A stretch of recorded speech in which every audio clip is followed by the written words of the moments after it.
Hello student, आज हम पढ़ेंगे 10वीं क्लास का सूरदास।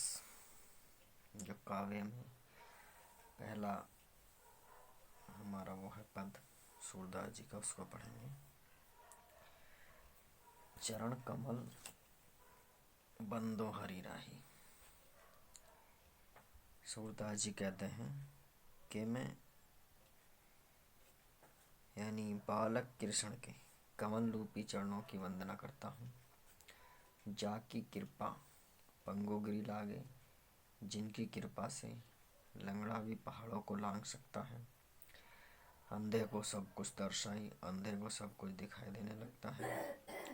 बहरा सुनने लगता है। गूंगे पुनः बोले, गूंगा दोबारा बोलने लगता है।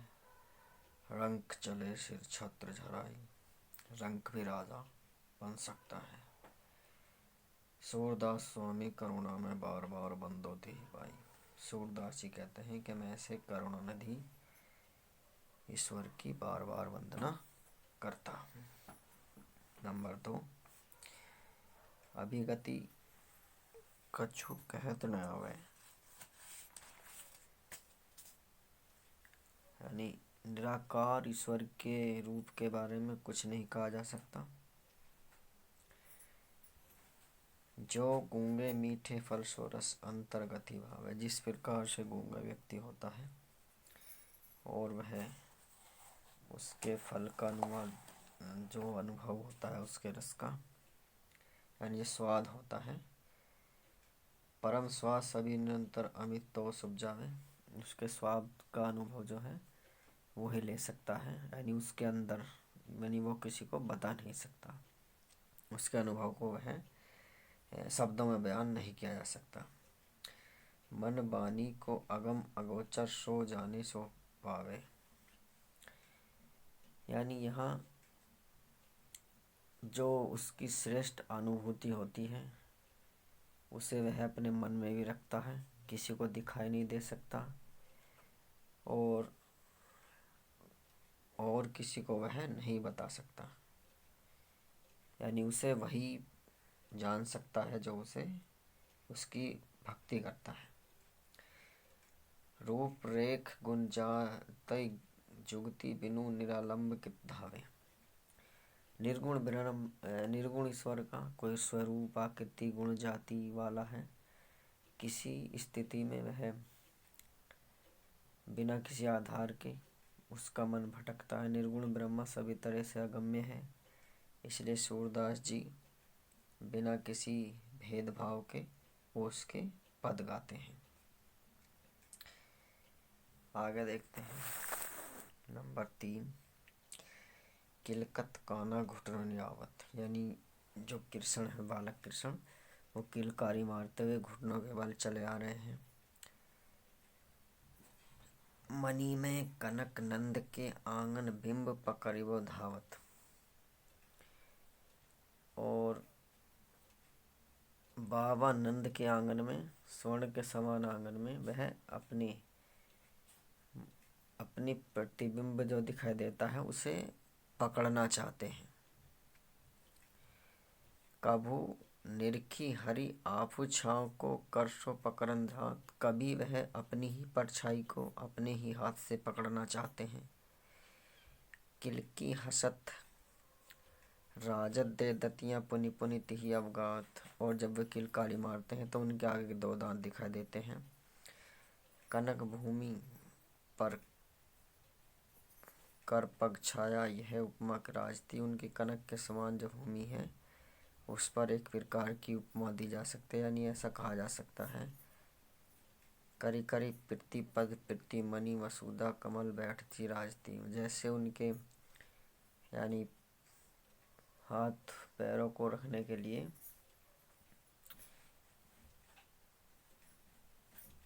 कमल रूपी पंखड़ियों को खोल दिया हो पृथ्वी ने। बाल दशा सुख निरखी यशोदा पुनि पुनि नंद बुलाती। बालक की इस दशा को देखकर यशोदा बार बार उन्हें अपने पास बुलाती है। आंचर तड़के ढाकी सूर के प्रभु को दूध पिलाती और वह अपने आंचल में ढक के सूर के प्रभु को दूध पिलाती है। आगे देखते हैं नंबर 4 नंबर। मैं अपनी सब गायें चराऊं, यानी बालक कृष्ण थोड़े से बड़े हो गए हैं। वो अपनी माँ से कह रहे हैं, यशोदा से, कि मैं अपनी सभी गायों को चराने के लिए जाऊंगा। प्रात होत बाल के संग जे होते ही न रहो। मैं सुबह होते ही ग्वाल बालाओं के संग चला जाऊंगा, तेरे कहने से भी नहीं रुकूंगा। ग्वाल बाल गायन के भीतर ने को डर नहीं लागत। मुझे ग्वाल बालाओं के जो साथ में मैं जाऊंगा, उनके साथ मुझे बिल्कुल भी डर नहीं लगेगा। आज उन्हें सोवे नंद दुहाई रहनी रहेंगे जागत। आज मैं सारी रात नहीं सोऊंगा, नंद बाबा की कसम सारी रात जागता रहूँगा। और ग्वाल सब गाई रहो, मैं घर बैठो रहो। सारे ग्वाला जो है गाय चराने जाते हैं, केवल मैं ही घर बैठा रहता हूँ, यानी मैं ही ऐसा क्यों करूँ। सूर श्याम तुम सोई रहो, अब रात जान में दे हो। और सूर श्याम से कहती है यशोदा कि अब तुम जो है सो जाओ, मैं तुम्हें सुबह होते ही जगा दूंगी। इसके बाद नंबर 5 आता है। तो गाय चराने के चले जाते हैं श्री कृष्ण। उसके बाद में मैं होने चरोगा, यानी अब वो कह रहे हैं बालक कृष्ण के, मैं अपनी गायों को चराने के लिए नहीं जाऊंगा। क्यों नहीं जाएंगे। सिगरे ग्वाल घिरावत मोसो मेरे पाँव प्राय, यानी सारे ग्वाल आए मुझसे अपनी गायों को गिरवाते हैं, जिससे मेरे पाँव दुखने लगे हैं। जो ने पत्याई पूछे बलदाव अपनी सो दियो, यदि तुम्हें मुझ पर यकीन नहीं होता हो तो तुम बलदेव को अपनी सौगंध देकर उनसे पूछ सकते हो। यह सुनी माँ यशोदा ग्वालिन गारी देती रिसाई। यह सुनकर माता यशोदा तो है ग्वालाओं को गाली देने लगी। मैं पटवती अपने लारिका को आवे मन बहलाई।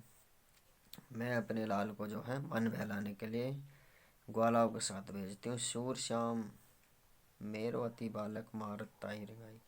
सूर श्याम कह रहे हैं कि वो इस मेरे बालक को घुमा घुमा कर मार डालेंगे। अगला देखते हैं नंबर 6।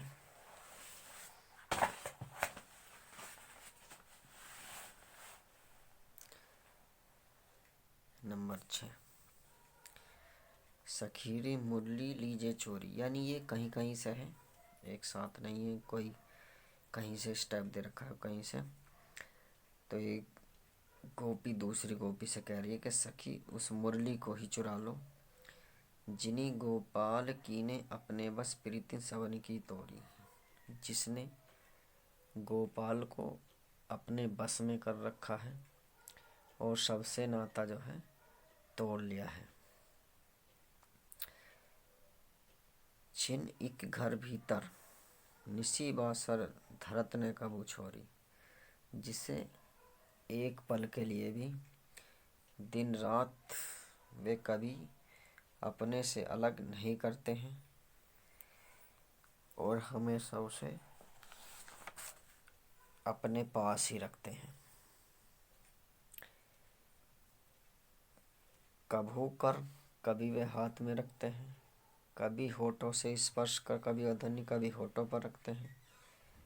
कटी कभू कभी वह अपनी, यानी जो कपड़ा लगा हुआ होता है उसमें, कमर में जो कपड़ा होता है उसमें रखते हैं। ना जाने कछु मोही मोहिनी राखे रंग रंग भोरी, यानी ना जाने उसने कैसा जादू कर दिया है जो उनके राग में बंध गए हैं। सूरदास प्रभु को मन सजनी बंधो राग की डोरी। सूरदास जी कहते हैं कि अब तो यहाँ से भाग चलो, अब तो केवल, यानी सूरदास जी मन यानी कैसी राग से उन्हें बांध दिया है, यानी श्री कृष्ण को कैसे अपने राग से बांध दिया है। ठीक, आगे देखते हैं। आगे नंबर 7 उद्धव मोहि ब्रज बिरसत नाही।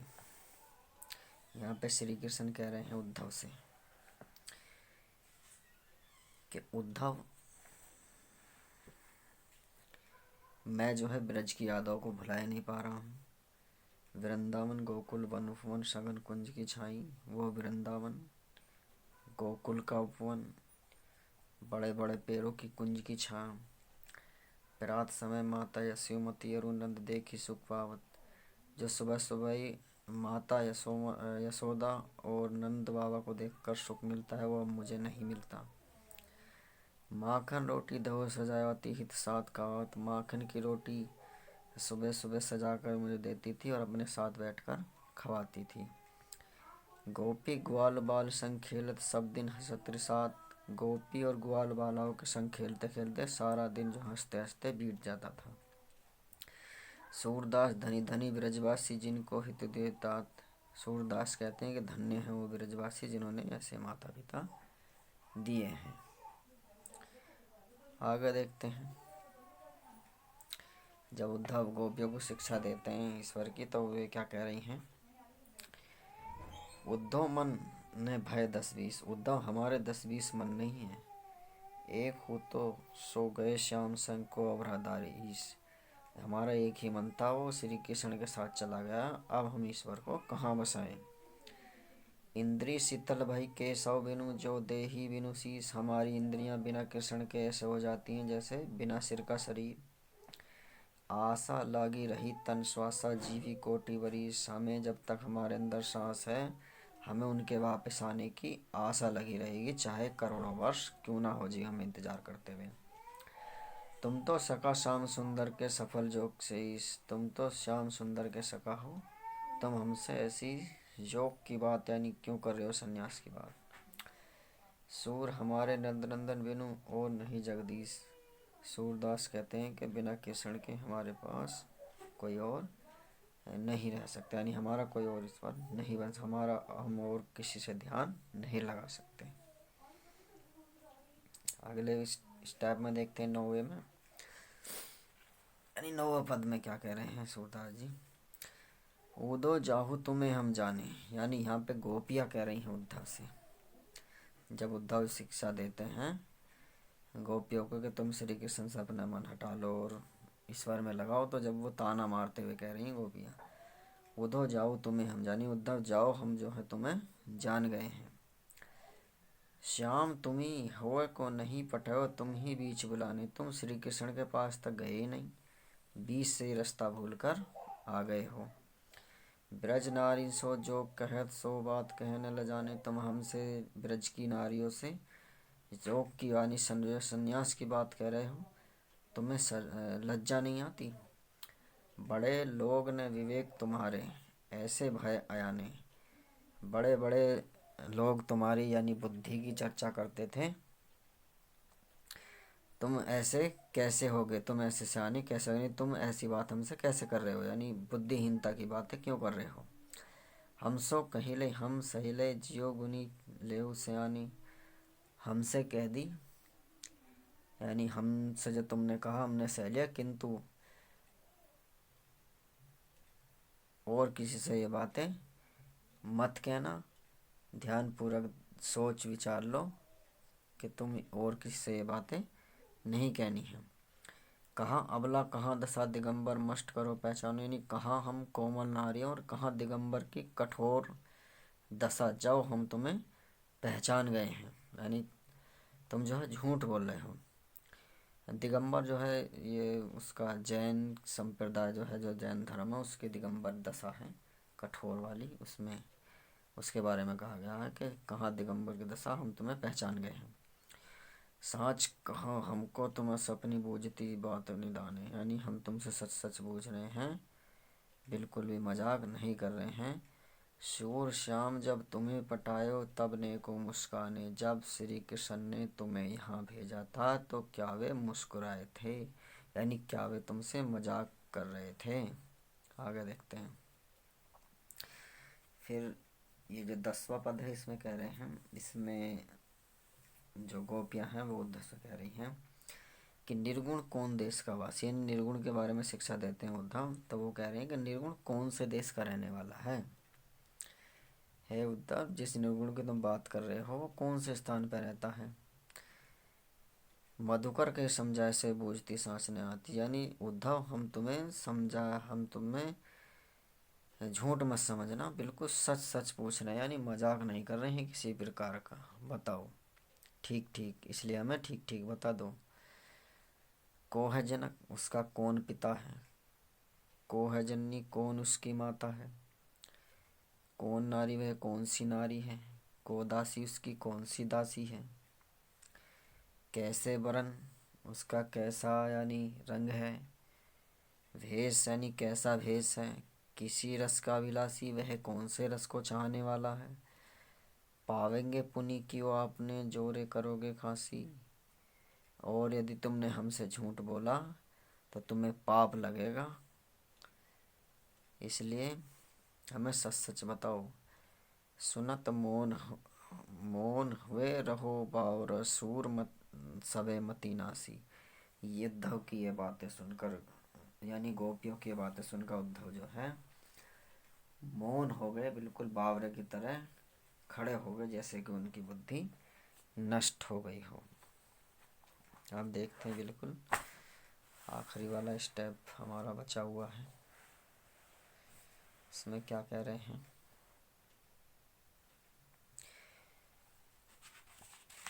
उसमें जो यशोदा है वो कह रही है देवकी से, यानी यशोदा देवकी को संदेश देते हुए कह रही है उद्धव से, संदेशो देवकी से कहियो कि मेरा ये संदेशा ले जाकर देवकी से कह दियो।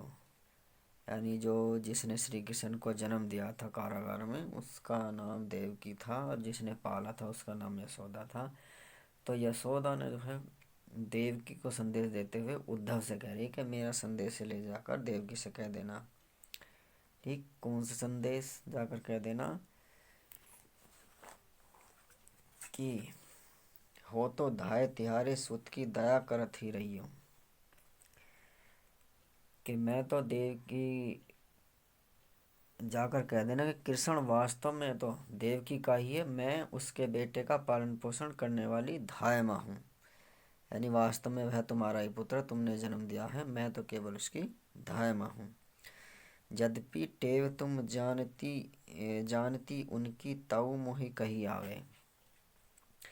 वे मुझ पर अनुकंपा करती रही, यद्यपि उनके श्री कृष्ण को सभी आदतों के बारे में जानकारी होगी, फिर भी मुझे कहे बिना नहीं रहा जा रहा, यानी मैं जरूर तुमसे कुछ कह रही हूँ।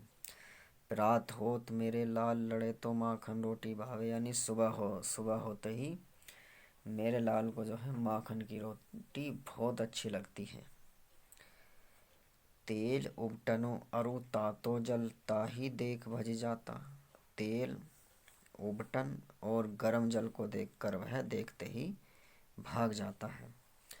जो जो मांगत सोई सोई देत, किरम किरम करी के नहाते, और जो जो जिद करके वह जो जो मांगता रहता है उसे वो दिया जाता है जब जाके वो कहीं नहाता है।